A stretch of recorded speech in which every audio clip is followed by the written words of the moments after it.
I slammed the door behind me and froze.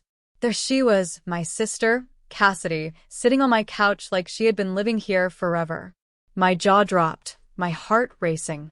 "Dad, what did you do?" I yelled into the empty hallway, hoping he'd magically appear with an explanation. But of course he didn't. He had done it without a word to me. My house, my sanctuary, completely invaded.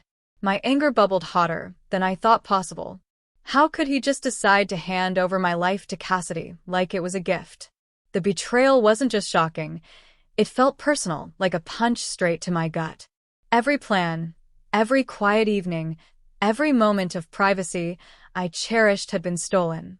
And I realized right then that if I didn't do something about it, I'd regret it forever. Enough was enough.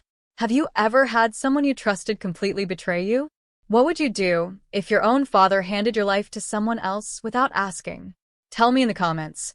I need to know I'm not the only one. Life had always been predictable, maybe a little boring but safe. Madison Carter, loved my independence.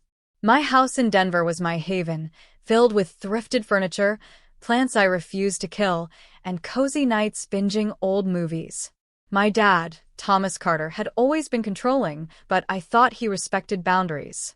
Cassidy, my younger sister by 3 years, had always been dramatic. She had a way of getting her way, like the world revolved around her, and I indulged her mostly out of habit. I discovered the betrayal on a Tuesday evening. I'd just returned from work, keys jingling, expecting a quiet night. But the familiar hum of the fridge wasn't the only thing greeting me. There was laughter. Cassidy was unpacking a box in my living room. Confused, I asked what she was doing. She shrugged, sweetly deceptive. Dad said I could stay for a while. My heart sank. I called Dad immediately. "Madison, I thought it'd be good for Cassidy," he said casually, as if my feelings were irrelevant. I felt my chest tighten, my hands trembling. How could he just decide that my home, my rules, my life, belonged to someone else? Every moment of trust one had placed in him shattered like glass. That night, I stared at my walls, pretending to be calm, but inside, the storm was already brewing. At first, I tried to reason with Cassidy. "I don't know why Dad thought this was okay," I said gently, attempting diplomacy. She smirked, as if my discomfort was amusing. "I guess he just thought I needed a place to stay," she replied nonchalantly, tossing a pillow onto my couch. Her casual disregard for my feelings made my blood boil. Every conversation with her felt like a power play. Each laugh, she let slip a reminder of my betrayal. Dad didn't help. Thomas Carter had always been blind to my independence, but now he crossed a line I couldn't ignore. I called him, pleaded, tried to appeal to his sense of fairness, but his dismissive tone was a knife twisting in my chest. My friends noticed the change in me. I stopped going to yoga, lost my appetite, and snapped at anyone who asked. Nights were the worst, lying awake while Cassidy's laughter echoed through the house. Anger became my companion. The humiliation of having my own home invaded gnawed at me, but slowly, I felt it morph into resolve. I realized I couldn't rely on anyone else to fix this. I needed to take control, to reclaim what was mine and maybe make Dad and Cassidy feel a fraction of the frustration I endured. Each small act of defiance, hiding my favorite mug, rearranging her things, felt like tiny victories, sparks of empowerment. I started observing, planning, analyzing their habits, and imagining how to turn the tables. My pain became fuel, my sleepless nights a laboratory for revenge. Cassidy thought she had won. But the real game was only beginning. I started noticing patterns. Cassidy left her laptop open, her phone buzzing with reminders, and Dad had predictable habits that made him an easy target. I made mental notes, which room she used most, when Dad would leave for work, and the small things that irritated her the most. I wasn't going to lash out blindly. This had to be precise. I began small experiments, moving her things slightly, changing labels, even leaving subtle hints of my presence in rooms she claimed as her own. Her reactions were priceless. A confused glance, a muttered complaint, a small but noticeable hesitation. And Dad? He still didn't notice, which only confirmed that my plan had room to grow. I spent nights mapping it all out, imagining scenarios where they would realize they'd underestimated me. I would let Cassidy believe she was comfortable and in control until the moment she wasn't. Every detail mattered. Every small adjustment brought me closer to the satisfying payoff I could already see in my mind. The storm was coming, and this time, it would be on my terms. The day came. I invited a few friends over for a housewarming gathering, making sure Cassidy and Dad would be present. I had prepared the house carefully, every misplaced item, every little inconvenience, perfectly orchestrated. Cassidy walked in, expecting a cozy evening, only to find her world subtly disrupted.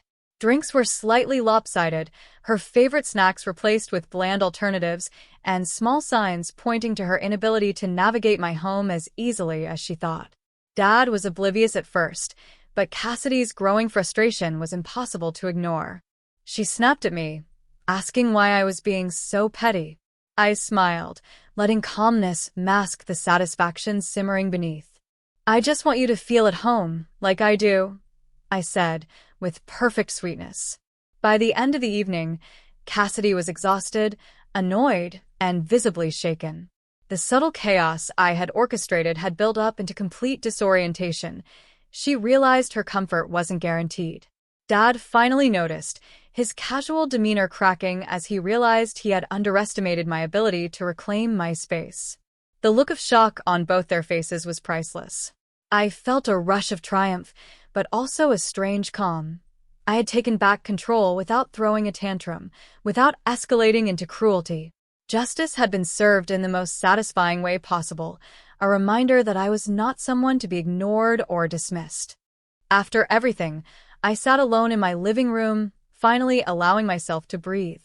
Revenge, I realized, wasn't about hurting Cassidy or punishing Dad. It was about reclaiming my own sense of power and boundaries. I had been hurt, humiliated, and ignored, but through careful planning and patience, I restored my peace of mind. The experience taught me that standing up for yourself doesn't always require confrontation or shouting. It requires strategy, patience, and self-respect. I felt empowered knowing I could navigate betrayal with intelligence rather than impulse.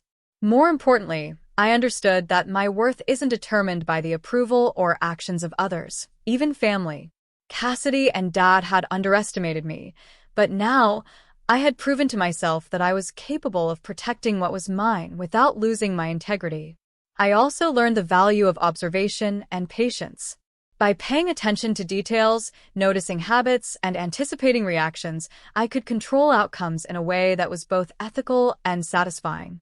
Revenge had a strange duality. It was a personal triumph and a lesson in self-awareness. And while I didn't want to harbor resentment forever, I took comfort in knowing that anyone who tried to cross my boundaries would now think twice. Weeks later, life returned to a calmer rhythm. Cassidy had moved out, realizing my house wasn't a playground for her whims. Dad, while still slightly bewildered, began respecting my space more. I reveled in the small victories. Quiet evenings with my favorite shows, uninterrupted naps, and the comfort of knowing my home truly belonged to me. I focused on personal growth, investing in hobbies I had neglected, reconnecting with friends, and even starting a small art project I'd postponed for years. The incident with Cassidy and Dad became a turning point, teaching me resilience and the importance of asserting boundaries. I felt lighter, more in control, and surprisingly grateful for the chaos that had forced me to evolve. The empowerment didn't stop at home. In work and social life, I found myself more confident, assertive, and unwilling to accept disrespect. I had discovered the strength in subtle action and the clarity that comes from patience. My life was no longer dictated by others' choices. It was guided by my own. For the first time in a long while, I felt truly at peace.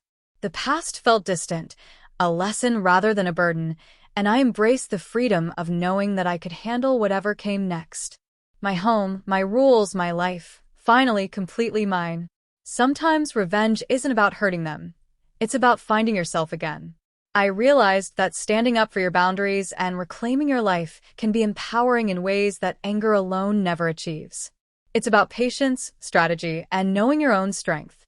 Have you ever faced betrayal from someone you trusted? How did you respond, or what would you do differently? Share your thoughts in the comments.